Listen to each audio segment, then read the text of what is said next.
nós precisamos investigar o que houve, né? Porque quando começam a buscar aí, a puxar o novelo, nós estamos vendo aí as conversas que o Daniel Worcaro tinha com o ministro do Supremo Tribunal Federal.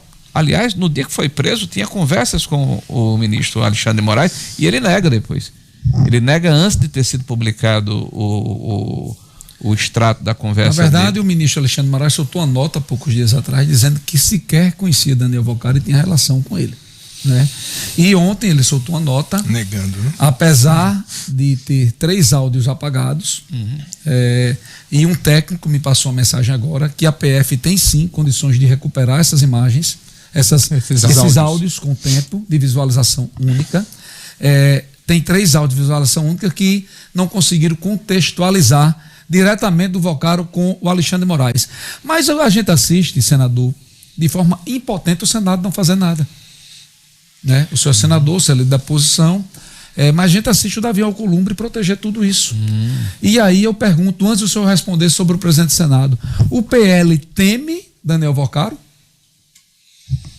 Claro que não, porque nós assinamos a CPI do Senado do Banco Master, a CPMI, que é mista nas 2 casas, e a CPI na Câmara. O PT não fez isso, como não fez com a questão do INSS.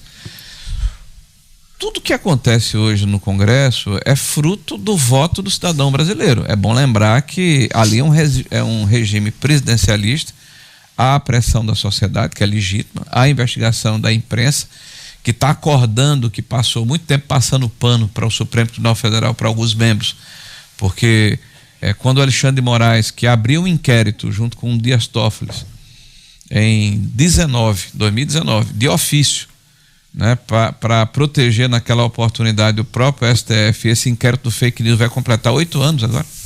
O inquérito podia demorar no máximo 60 dias, 90 dias, e que dentro desse inquérito cabe tudo, mas a imprensa dizia, olha, estão defendendo a democracia, né? Estão atacando alguém que tem arroubos autoritários. Então tudo foi permitido em nome da defesa da democracia, inclusive estuprar a democracia. Aí agora estão acordando, porque estão vendo que criaram um monstro, né? Estão vendo que tiraram literalmente o gênio de dentro da garrafa. Quando você fala de Senado, e você tem razão, e a sociedade brasileira também, porque é a instituição. Agora, a maioria do Senado faz parte da base do governo e o regime é presidencialista. Existem pelo menos 60 pedidos de impeachment contra diversos ministros do STF. Só que o regimento determina que quem abre o procedimento é o presidente do Senado, que evidentemente não o fará. Nós temos uma janela de oportunidade, que são as eleições de 2026. Quando as pessoas diziam anteriormente que a discussão sobre a abertura ou não de um processo de impedimento de um ministro do STF não deveria ser um tema eleitoral, naturalmente, pela própria conjuntura e pela própria circunstância, pelos desmandos, pela maneira desassombrada com que a lei tem sido deixada de lado, esse tema passa a ser cada vez mais fulcral. Então, quem é candidato ao Senado da República e não se comprometer em cumprir a lei, em exercer o papel que se espera de um Senado, no sentido de moderar o outro poder, de evitar abusos, de evitar excesso, de evitar ultrapassagem da Constituição, então este cidadão não merece o voto da população. Mas, senador, uma curiosidade, o que pode ocasionar uma mudança no presidente do Senado? O impeachment dele também. Eu queria saber se há um clima dentro disso, porque se a grande maioria, hoje a grande maioria... Mas a gente fica naquela coisa de quem guarda os guardiões e mas fica... é a mesma situação. Essa maioria que existe dentro do Senado hoje, que está ao lado do presidente Davi Alcolumbre no sentido de impedir vai impedir que ele caia, de dar essa condição para que ele não abra esse processo de impedimento, é a mesma que vai suportá-lo, né, para evitar que isso ocorra também. Né? Então, veja, nós estamos vivendo um momento no Brasil em que essa contestação ela é cada vez mais necessária, mas me parece que o momento de que para que isso ocorra, né, talvez o fato determinante sejam as eleições de 2026. Vai chegar um momento em que essas pessoas não vão mais poder andar nas ruas, vão ter sempre que buscar os jatinhos dos amigos, não vão poder mais andar na aviação tradicional. Mas agora, sem Volcar, o jatinho está ficando mais difícil. Eu queria falar sobre... O senhor falou sobre o jatinho.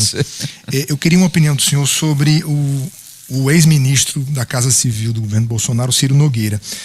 A gente lê essas notícias e vê que havia uma espécie de bancada master, tanto na Câmara como no Senado. Essa semana veio a público uma série de notícias relativas ao senador Ciro Nogueira, como também a notícia do pastor cunhado de Vorcaro, o maior doador, pessoa física da campanha do presidente Bolsonaro. O senhor tinha conhecimento dessa bancada, ouvia falar nessa história? O que o senhor tem a falar sobre isso, embora o Ciro Nogueira não seja do seu partido, mas foi um colega seu, ministro de Estado? Luiz, historicamente no Brasil sempre existiram interesses de grupos econômicos que são representados por parlamentares. Você, quando vota projetos dentro do parlamento, são os projetos mais diversos sobre os assuntos variados. Então, raramente você encontra um parlamentar que tem essa visão sistêmica, tá, sobre o que está acontecendo em cada área. Existem especialistas. É como se você tivesse um deputado ou um senador que defende, vamos supor, energia. Então, aquele cara é o especialista da energia. Ou educação, ou saúde. E normalmente esses debates a respeito desses assuntos temáticos, eles são mais circunscritos a esses parlamentares. Tá? Então chama pouca atenção, a não ser que seja uma coisa muito fora da curva. Por exemplo, essa emenda que foi apresentada, que hoje a imprensa divulga e que tem até um texto do próprio Vorcaro dizendo que isso ia mudar a história dos bancos e tal. Isso aconteceu dentro de uma comissão temática. Então devia ter lá, sei lá, dos 81 senadores, 12 ou 14 senadores discutindo aquele tema. Então não prosperou, porque o relator, que era o senador Plínio, que é o senador do Amazonas, não acolheu a emenda. Então ficou lá. Então não foi uma coisa que foi para plenário, não uma discussão aberta e tal. O que acontece hoje no Brasil é o seguinte: é necessário rediscutir o papel dos poderes. Há uma clara superposição e eu diria interferência de um poder sobre o outro e uma promiscuidade. O que é legal nem sempre é moral. E a gente precisa rediscutir isso, os limites. A gente discute, por exemplo, hoje super salários. É legal um juiz ganhar no final do ano R$1 milhão porque o duodécimo, né, que é aquele percentual orçamentário que vai para o judiciário, chega no final do ano, sobrou X reais, aí o presidente do tribunal, junto com seus pares, se reúne e, sei lá, paga indenizações aos senhores juízes. Está dentro da lei, como acontece no Ministério Público, no Tribunal de Contas. Mas é moral isso acontecer quando você sabe que existe um teto do funcionalismo, não pode passar do teto, quando existem pessoas no Brasil que têm dificuldades claras de acesso à riqueza, quando o Estado do Rio Grande do Norte, por exemplo, que acontece aqui também, não tem capacidade, por exemplo, de recuperar suas estradas, sua rede de hospitais, né, fazer os investimentos necessários, né, para recuperar sua infraestrutura. Então, há uma discussão entre o que é moral e o que é legal. Veja, por exemplo, o que aconteceu há 3 anos atrás, quando, através de um acórdão, né, o próprio Supremo Tribunal Federal definiu que é legal um cônjuge até de segundo grau atuar como advogado numa ação em que ele ministra a parte. É legal, tá decidido, é um acordo, mas é moral? Então essa discussão ela precisa acontecer no país. E quem vai dar limite, já que a classe política, senador, só sendo redundante, e o próprio Senado, seja o presidente da Câmara, seja o presidente do Senado, hoje estão aí no meio desse vendaval. Quem vai impor isso? Eu queria só acrescentar na sua pergunta, Bruno. A gente tem CPMI, Master, Penduricalho, Supremo Tribunal Federal com suspeita de tráfico de influência. Qual é a ordem de prioridade, ao senhor ver, agora, para esse final de mandato? O que pode acontecer nesse final de mandato? Porque no próximo tudo pode acontecer. E aí tem mais uma pergunta correlata. Nesta eleição de outubro, o senhor acredita que o perfil do parlamento poderá mudar? Que tenha força para causar essas mudanças? E qual é a perspectiva, por exemplo, da bancada do PL eleger de senadores agora em outubro? São 3 perguntas em uma aqui, vamos lá. Bom, eu vou dar uma contextualizada aqui. Fazer as mesmas coisas da mesma forma, com os mesmos personagens, vai ter o mesmo resultado. Eu estou dizendo aqui o óbvio, mas é o que eu tenho repetido por 3 anos. Eu disse desde o primeiro dia do governo do PT. Vai dar PT. Tá? Porque o que eles fizeram durante 14 anos foi a mesma coisa. Aparelhamento da máquina pública, gastar como se não houvesse amanhã, promiscuidade, interferência em outros poderes, perseguição de adversários, malversação de recursos, corrupção generalizada, tudo em nome da preservação de um partido no poder. Então gerou uma série de distorção na sociedade. Houve um período de abstinência, foram 6 anos do PT fora do governo. Eles voltaram com sede, com fome, com volúpia. E quando voltaram, em 3 anos eles fizeram com maior velocidade do que fizeram em 14. Nós estamos no 4º ano do governo do PT, claro que está estourando. O Bruno está me fazendo uma pergunta aqui, dizendo, mas quem vai dar limite nisso? Bom, primeiro não dá para banalizar. Se você achar que isso é normal, eles venceram. É a primeira coisa. Se você naturalizar a ilegalidade, a imoralidade, a falta de ética, eles venceram. Tá? A primeira coisa é manter a indignação. Segundo, nós temos instituições que funcionam bem ou mal. Então, quando se fala da CPMI e do INSS, vocês testemunharam aqui o esforço que o governo fez para que não ocorresse. Eles não assinaram, eles procrastinaram, eles pressionaram o presidente do Senado para que não lesse a convocação. Quando houve a convocação e a instalação, eles tentaram aparelhar a comissão, tentaram eleger o presidente, ter o relator, e foram vencidos. E ao longo do período havia uma investigação seletiva, que era apenas 8 associações, ninguém estava preso, nenhum bem tinha sido apreendido.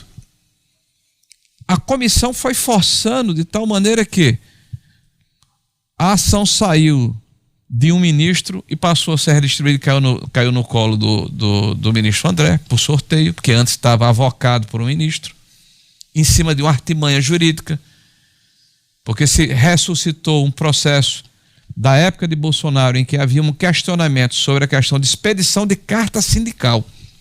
Esse foi o motivo do ministro anterior ter avocado para ele. Quando a gente abre a CPMI, ele abre mão da relatoria e ela é redistribuída e cai nos braços de André. Então veja a instituição funcionando. A AGU e a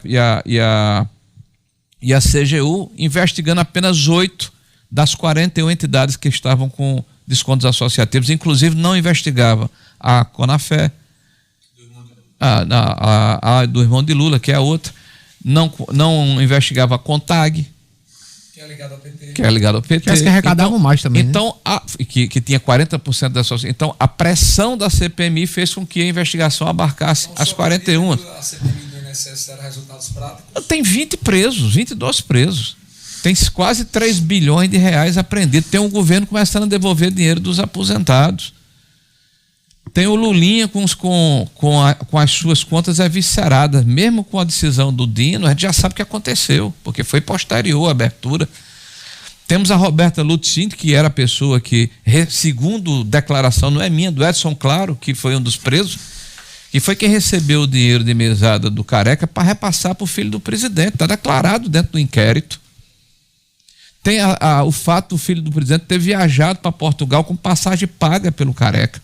Isso é hospedado em um hotel de luxo com passagem, com estadia paga pelo Careca. Então essa promiscuidade está sendo eviscerada, está sendo colocada à luz do dia. Então o judiciário está recebendo, junto com a sociedade, a pressão do legislativo e está reverberando no judiciário. As coisas estão acontecendo. A CPMI ou CPI do Master, eu acho muito pouco provável que não seja instalada. Pela pressão popular. Pela pressão popular, pela sociedade, pela imprensa. Né? Mas isso acontecendo, o que é que vai acontecer? Nós sabemos o que é que vai acontecer. O governo vai de novo querer capturar a CPI. Só acredita que o para tentar direcionar, não assinou até agora, mas tentar direcionar a investigação. O PT fica o tempo todo dizendo, não, porque tem doadores da campanha do Bolsonaro. Gente, a gente não está preocupado em quem doou dentro da lei, auditado pelo Tribunal Superior Eleitoral. A gente está preocupado em quem recebeu fora da lei, por baixo.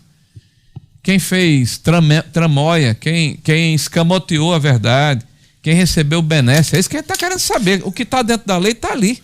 Senador, tem tempo para essa CPMI? assim, na prática? Porque que ela é necessária, acho que o cidadão brasileiro, todo mundo acredita. A gente está no mês de março. Os senhores devem entrar Mas ali... ele não acabou de responder.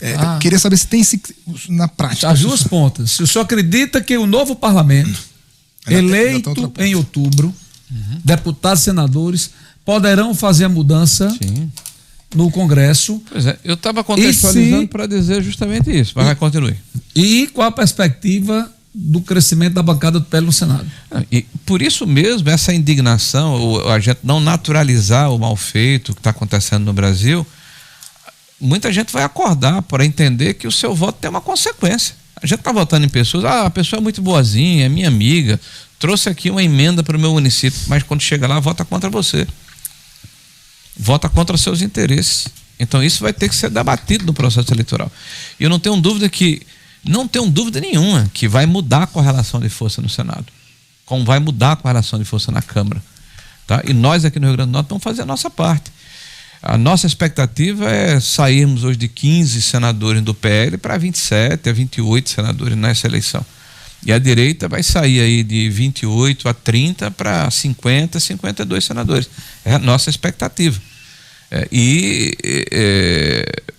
Os indícios são muito fortes nesse sentido pelo grau de indignação da população, né? As pessoas estão entendendo que nós precisamos mudar e vamos mudar pelo voto. O primeiro caso desses aí que eu tenho conhecimento, que eu me lembro, é Fernando Collor de Mello, que caiu por causa de um Fiat Elba. O Fiat Elba hoje é uma brincadeira do lado do que esses caras se profissionalizaram. Numa sequência que você possa fazer, como é que a gente deixou o país sair de escândalos por causa de um Fiat Elba a chegar aos números de bilhões? Porque a gente tinha coisa de milhares de reais, para depois centenas de milhares, para depois de milhões, a gente chegou a bilhões. Ou seja, não tem limite. E mais uma pergunta. O senhor concorda ou discorda de Aldo Rebelo, ex-ministro, ex-deputado, ex-presidente do partido, pré-candidato, que disparou que o protagonismo do STF tornou o Brasil ingovernável? Não, que o STF precisa ser reposicionado, eu não tenho dúvida nenhuma. Que os poderes da República precisam ser repactuados, eu não tenho dúvida nenhuma. A maneira como o STF se comporta hoje é como uma delegacia de polícia. Então lá cabe de briga de galo a disputa por terra, de propriedade. Você veja, por exemplo, essa questão do Flávio Dino no Maranhão, impedindo que uma indicação do governador do Maranhão ao Tribunal de Contas do Estado seja concretizada. E ele sequer fica vermelho, constrangido ou enrubescido, porque ele é adversário político do governador, né? E claramente ele está interferindo numa situação que ele não tem legitimidade, porque deveria estar no STJ, é o que julga governadores, e não no STF, tá? Então, ações como essa, que por exemplo, o ministro Gilmar, né, que recebe uma liminar, um habeas corpus de uma empresa, habeas corpus é para pessoa jurídica, física, para cidadãos, aí desengaveta um processo arquivado da época da Covid, tá? E neste processo decide a favor de não aceitar a quebra do sigilo dessa empresa. Então é uma série de decisões heterodoxas, né? Assim, fora da previsibilidade. Então isso precisa ser reposicionado, porque se um país não tem segurança jurídica, previsibilidade, se o país não tem preceitos claros e regras transparentes de como as pessoas têm que se comportar, gera evidentemente um risco para a própria democracia. E olha que eu defendo a democracia liberal, eu defendo os poderes constituídos, eu quero um judiciário forte, independente, mas justo. Não dá para eu encarar o judiciário dizendo, pô, ele tem lado. Eu não quero um judiciário com lado, eu quero um judiciário do lado da justiça. O senhor falou agora que a CPMI do Banco Master pode sair, deve sair. Aí eu lhe pergunto sobre um outro ponto que está lá no Senado. Indicação de mais um ministro do Supremo, Jorge Messias. Na sua opinião, não passa, vai demorar muito tempo ainda, porque isso tem a ver com a indicação do próximo ministro. Aliás, sem falar que o próximo presidente da República vai indicar pelo menos 3 novos ministros do Supremo. Deixa eu acrescentar também, Luiz. E até que ponto está funcionando essas CPIs onde você não pode quebrar sigilo bancário, onde as pessoas têm direito ao silêncio? Qual fica sendo a finalidade das CPIs do Senado se toda hora tem mecanismo de barrar ela? Renato, tem mais de 300 sigilos quebrados. Você está vendo aí a espuma das coisas mais, assim, como diz o os principais, né? Mais ou menos. O governo conseguiu blindar aí 80 requerimentos. O governo que eles querem investigar, mas lá ele está armado junto com parte do Centrão, né, com deputados e senadores de partidos do Centrão, para evitar a quebra e evitar a convocação de personagens importantes. Mas mesmo assim se avançou muito. Tem muita coisa na mão do relator. O relator certamente fará um relatório bastante substancial, com muitos dados, né, para mostrar as entranhas do que ocorria dentro do sistema previdenciário brasileiro. O ideal é que não estivesse atrapalhando. Mas veja, mesmo assim, o que eles impediram lá foi quebrado no judiciário. O André tem em mãos, tá? Mas o que a gente tem, por exemplo, é que toda a estrutura, a espinha dorsal do INSS está preso, né? O André Fidelis, que era o diretor de benefício, um cara ligado historicamente. Procede que todos já delataram, senador? Não sei. Aí quem sabe é o judiciário. Dinarte deu notícia ontem de que está em curso a delação do Virgílio? Não, aqui do Potiguar. Abraão? Do Abraão Lincoln. Ele deu essa notícia ontem. Aí tem o Vigílio, que era o procurador, né? Um cara também historicamente ligado ao PT, com vários postos importantes no governo do PT, e do presidente, que é o... Eu lembro já o nome dele, mas esse chegou lá, era presidenta, progressista, o presidente do INSS, que está preso também. Então, toda a estrutura ligada umbilicalmente ao PT está preso. Está preso e eu não tenho dúvida que dificilmente vão sair, porque roubaram, né, malversaram, dilapidaram o patrimônio do trabalhador brasileiro, em especial os mais frágeis, que são os aposentados brasileiros. Eles não vão fugir disso. Senador, tem muitos problemas para serem administrados, mas eu pergunto aqui, eu vou insistir.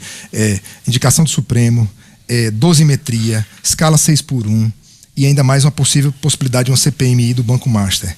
É um ano de eleições, no meio do ano os senhores já estão em plena campanha. Qual é o seu sentimento quanto líder da oposição em relação a essa temática? Esse projeto populista da escala 6x1, senador? Tem vários assuntos. O governo vai tentar empurrar a questão do 6x1. A questão da dosimetria é uma questão que já foi decidida pelo parlamento e vetada pelo presidente. Na primeira sessão congressual que houver, isso vai ter que ser decidido, é inexorável. Em algum momento vai ter que haver uma sessão congressual. O veto vai ser derrubado, na sua opinião? Sim. E nós não vamos aceitar nenhuma barganha, nenhuma chantagem em relação a esse processo. Tá? É um direito do parlamento brasileiro de votar isso. Tá? Essa questão da CPI, eu não acredito que haverá possibilidade de se impedir a sua instalação. Okay. Se acontecer, eu diria que é assim, de uma coragem inaudita, e uma demonstração não só de corporativismo, mas como de comprometimento com o problema, né? Porque se não for instalada, quem está segurando é porque está muito comprometido com o processo. E como nós não temos nada a temer, nós queremos que isso seja trazido à luz do dia e que as pessoas possam saber o que aconteceu de fato. Senador, daqui a 30 dias... Eu lhe responder sobre 6x1, mas vamos lá. Ainda bem que você me... Não, vamos lá, 6x1, rapidamente. 6x1. 6x1, veja, o governo sabe que há um impacto na vida das pessoas, né? Se você diminui jornada e mantém salário, quem está empregando vai ter que repassar o custo, e quem vai ter que pagar mais caro pelos produtos e pelos serviços é a sociedade brasileira. Então essa é uma equação matemática, qualquer um que está me assistindo aí sabe disso. A legislação brasileira, desde a reforma trabalhista de 2017, privilegiou a negociação sobre a legislação, o negociado sobre o legislado. Então, quem pode mais, pode menos. A escala máxima, a jornada máxima é 44, mas você pode fazer até 30 horas, desde que negociado com a respectiva categoria econômica por acórdão ou convenção coletiva. O que nós vamos discutir é o seguinte: se o governo, de fato, insiste na votação e discussão de um projeto dessa magnitude e importância, porque a gente sabe também que é importante para o trabalhador ter mais tempo de lazer, ninguém vai desconhecer isso, tá? Mas não dá para fazer isso de uma forma só dada, só porque é eleição. Então nós vamos propor uma neutralidade do ponto de vista de custo, para que a população não sofra com aumento e majoração de produtos. Então, se o governo vai reduzir em 10% a jornada de trabalho, de 44 para 40, por exemplo, 10% a grosso modo, então que se reduza em 10% o custo da contratação, né? Do outro lado. Ou seja, você paga quanto de previdência, de fundo de garantia, de multa e tal, você tem um custo que vai de 80% a 130% do valor da contratação de um funcionário. Então, que haja redução proporcional do outro lado. Porque aí você dá um viés de neutralidade, a população não seria penalizada, você não impactaria na questão do emprego de forma negativa, impactando, gerando desemprego, coisa parecida, e nem tampouco aumentaria a inflação, que é, sem dúvida nenhuma, o personagem mais cruel para as classes menos favorecidas que eles dizem que protege. O nome do Jorge Messias passa, na sua opinião? Espero que não, eu pelo menos voto contra. E qual é a segunda vaga do Senado do Rio Grande do Norte? O senhor falou tanto sobre a importância de 9 senadores do PL, o pré-candidato que o senhor anunciou aqui falou é o senador Estives, que vai à reeleição, que provavelmente não vai para o Partido Liberal. E quem é a segunda vaga, senador? É o Coronel Hélio? Olha, hoje o PL tem o Coronel Hélio, tá? Provavelmente será o Coronel Hélio. Nós vamos aguardar até o dia 21, com a chegada do Flávio aqui. Estamos discutindo com os outros líderes que compõem conosco esse agrupamento político, né? Tive um café da manhã hoje com o prefeito Paulinho Freire, né? Devemos conversar amanhã com o senador Stevenson, com o candidato ao governo, né? O pré-candidato Álvaro Dias, o pré-candidato, desculpa, porque eu fiquei poucos anos falar para não dizer nada que não Senador, e aí nós devemos afunilar essa questão. Estou conversando com o partido hoje, vou ter uma reunião com os deputados federais e os deputados estaduais, estou conversando também com algumas pessoas importantes da sociedade, enfim. Acho que dia 21 a gente deve anunciar aí a nossa chapa fechada. Senador, daqui a 30 dias a gente deverá ter um novo governo se a governadora Fátima Bezerra renunciar. Como está a costura política com o presidente da Assembleia? Ele deverá vir fazer parte desse grupo, sim ou não? Como o PL tem se preparado caso haja vacância do governo